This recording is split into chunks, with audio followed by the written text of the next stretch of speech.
everybody! Today we are doing part 1 of our How to Care for Your Hobby Horse series.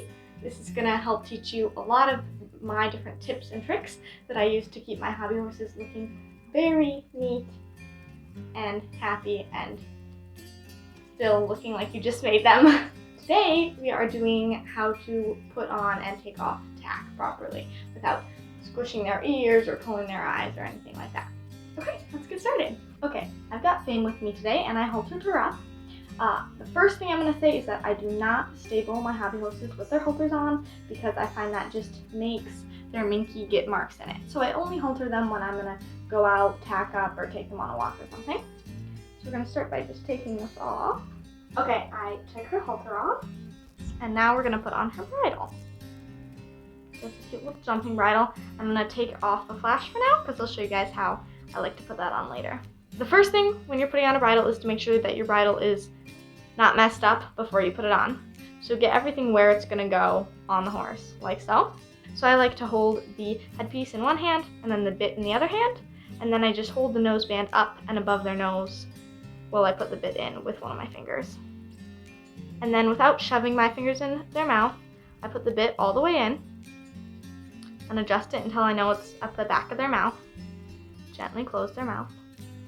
Whenever you put a bit in, make sure you close their mouth. Just push it close, and that'll help the stuffing stay in the closed shape. Then always holding this so it's not flopping on their face, so I'm just holding gentle tension. Now I'm going to bring her forelock right there so that it doesn't get in the way of this. And then very gently take her ears, push them down only as far as it needs to be pushed down. Ears are delicate and it's nice to be gentle with them. And slide that over. Make sure you pull out their forelock. Okay. So now everything's on, but it's just kind of messy and untidy right now. So we're going to go through and look at all the little straps and make sure that they are in the correct spot and nothing is on the ears or on the eye or in a place it shouldn't be. I'm just adjusting. I like to look from the front and make sure that the noseband is even and not one cheek piece is pulling it harder, and so then it would make it uneven. Make sure it's nice and even, as well as the brow band, and then that the bit is correct and all the pieces, the leather is showing and not the sewn over part. Okay, I'm just gently scooting back the brow band. An important thing when you're putting on tack is that if you're applying any pressure downward to push something, especially when it's on the nose or farther out, where there's going to be more kind of leverage pushing them down, is to hold underneath and do equal pressure. Otherwise, you'll start ending up with the wrinkles in the neck, which is a very common thing, and we'll get more into how to prevent that. But the step 1 is support them underneath their head if you're putting any downward pressure. Okay, I'm going to start with the throat latch. And when you're doing the throat latch, it's important that you don't just pull and then yank, because that will sometimes, it'll weaken this piece here that has all the holes in it and it can end up breaking your bridle. So just gently pull it, and I like to do it firm but not too tight. I don't cinch it all the way up here, but also because this is a hobby horse and not a real horse, I don't like it when it's like this because that tends to slide around and get really messy, especially when jumping. And always tuck through your buckles if you have any, and through your keepers. Your keepers you have to also be gentle with. If you have any, don't just pull them up, try and gently slide it through. Okay, the throat latch is holding down the brow band, so make sure that the brow band isn't way up here or anything. It should just be neat like that. And now we move to the noseband. For this part, I'm going to support under her head a little bit. It's very important when you're buckling the noseband that you do not pull on the pieces, because that is where you'll start pulling on their head. And if I'm pulling this down, there really isn't a way I can support them right now. So be very gentle and make sure you're not applying any pressure or pulling down when you're buckling your noseband. There we go.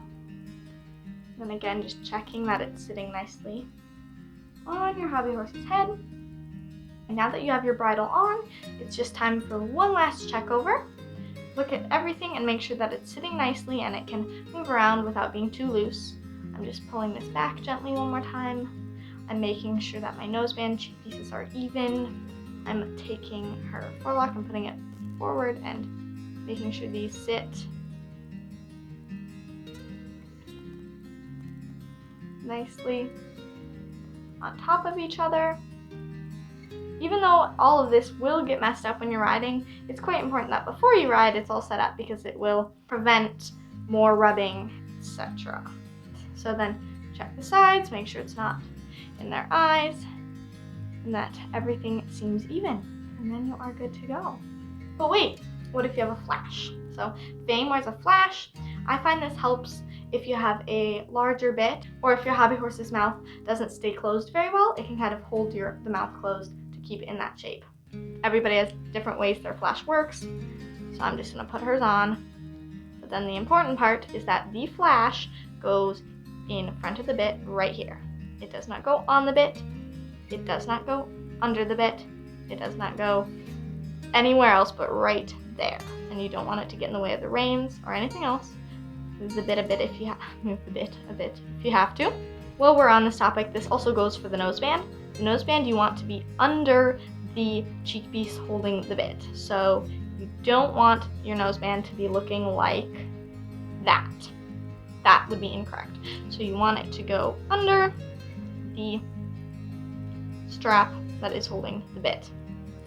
For the flash, I like to buckle it pretty tight, but it shouldn't be making a strong mark on their fur or anything. Just snug so that the mouth is being held shut.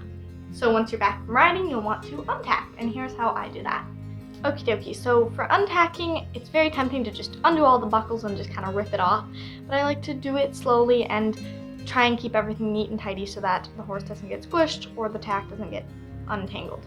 So I start at the nose, unbuckle this, unbuckle the noseband. When doing this, again, it's important not to just pull down on this to unbuckle it, because that will pull their head down and affect it.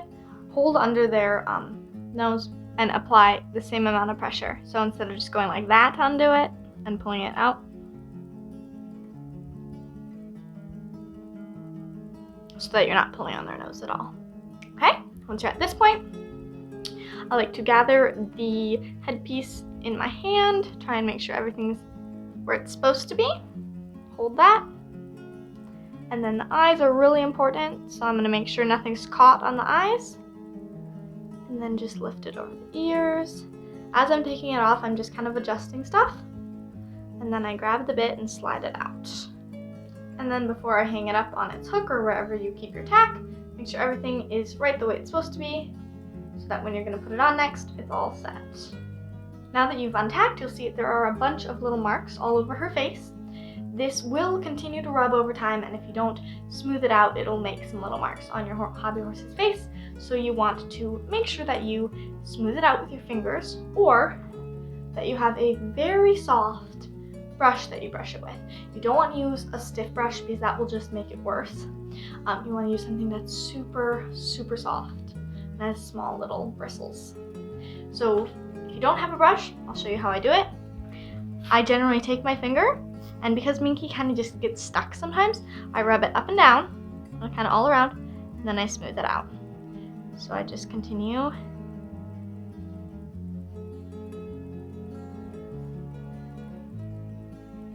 Just kind of, if something doesn't brush down right away, I'm going to find an example. If something doesn't just brush down right away, you can go like that, or you can always go like that. It's just to kind of re-mess it up before you smooth it, because sometimes the hairs will get stuck together and kind of stay that way. But if you do have a brush, just smooth strokes in the direction of the fur, never go against the fur, and don't go on the eyes. The eyes are hand painted, and it is not a good idea to brush the eyes, so you can carefully go around the eyes, but you're never going to go on them.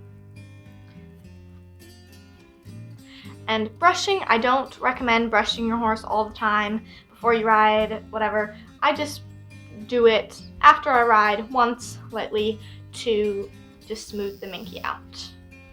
Another really important thing is once you're all done untacking, to again just close your horse's mouth gently. Just push it together just to keep it in that nice closed shape. Sometimes when you take out the bit, it can kind of leave the mouth hanging open, especially if you have a thicker mouthpiece. And so it's nice to just reclose that. Then, she's all brushed down, and she's ready to go back to her stall.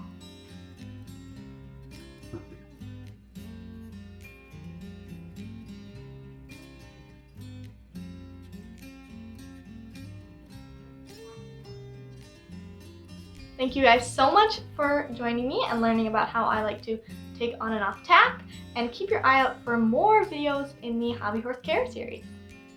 Okay, see you next time. Don't forget to subscribe.